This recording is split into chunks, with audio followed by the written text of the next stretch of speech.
We are with Melissa D'Arabian, the author of the new Supermarket Healthy and also one of the most fabulous hosts on Food Network. So tell me a little bit about what even it means to be supermarket healthy. Well, we all want to eat healthy and we all want to save money. Yeah. So Supermarket Healthy was born out of the desire to do both. I want to bust the myth that you have to spend a lot of money to eat well. And so I think for a lot of people, when you look in a cookbook, there's a lot of ingredients that you don't recognize. Obviously, this cookbook, I was flipping through it, I was like, I could do this, I could do this, I could do this. I could get all of these ingredients.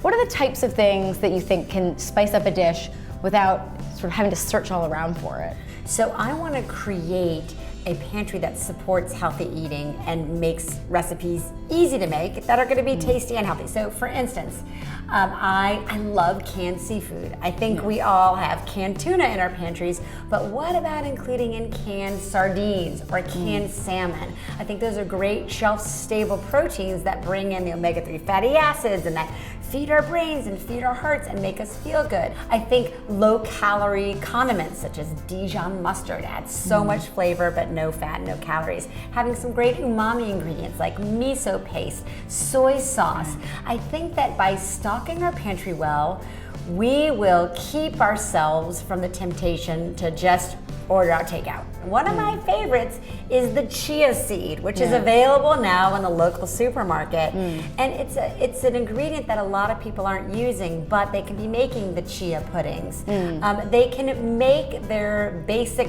chicken dish more exciting. And I think that we can take regular, boring ingredients like cauliflower and turn them into, like I do a cauliflower baked potato soup, which is super indulgent feeling, but it's healthy and it's got, full of cauliflower and all of those great properties that come with it, but has one potato so that we're not denying ourselves that great flavor, but we're being mindful about how much of it we're eating. Right, and I think that's another thing. You take a lot of ingredients that people are familiar with and you kind of shift them around a little bit. So talk to me about some of the recipes in here that people might look at and say, oh, I know this, and then they get through it and they're like, oh, actually, like there's a little twist here. Yeah, well, one of my favorites is from my meatless main chapter. And I do a acorn squash fondue, but it has a little bit of Gruyere cheese in it, has the Dijon mustard, and when you bake it up, the acorn squash gets tender and it mixes in with this wonderful cheesy sauce, and it becomes this throwback to those classic cheese fondues. My version has about 200 calories. Yeah, I was gonna say. And yet it's really cheesy and decadent. Some people are scared of certain vegetables or certain produce. And for example, you talk about salting eggplant and people go, oh, I don't want to buy eggplant because I have to salt it. And you're like, actually, I've never done that. And I was reading it, I was like, I've never salted eggplant either, who cares? But I think some of it is demystifying some of these ingredients that are always in the supermarket, but you don't go towards. Where there's some tips where you were like, it's okay to go towards this ingredient. Did you have some of these ingredients you want people to go towards? Well, that's exactly it. I wanted to demystify, and I also wanted to simplify. Like we have rice noodles in some of the recipes. We have the sea kelp noodles, which is, I want to introduce people to some new ingredients. The idea is to find the ingredients that have been in the grocery store all along, that people have passed right by, and they're like, I never thought to buy that. Well, now I have a recipe, now I can do it. What are your biggest tips for sort of tackling the supermarket? First thing is start your shopping in the produce aisle. There are a few reasons for that. One of the main reasons is that by starting in the produce aisle, you can make your shopping cart visually smaller.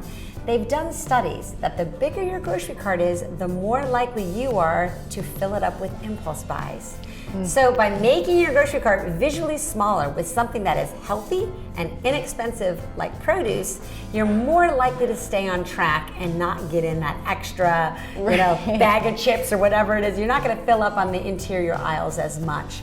The other thing about the produce aisle is it's one of the few places in the world where the cheapest stuff is the best stuff. When stuff is cheap in the produce aisle, it's because it's in season. And in season means overstock at the factory, so the prices go down. So it's a great opportunity to expand your horizons. Well, Melissa, thank you so much for joining me. And obviously, if you want more of these tips and all of the recipes, you can pick up the book. Thank you so much. Thanks so much, Allie.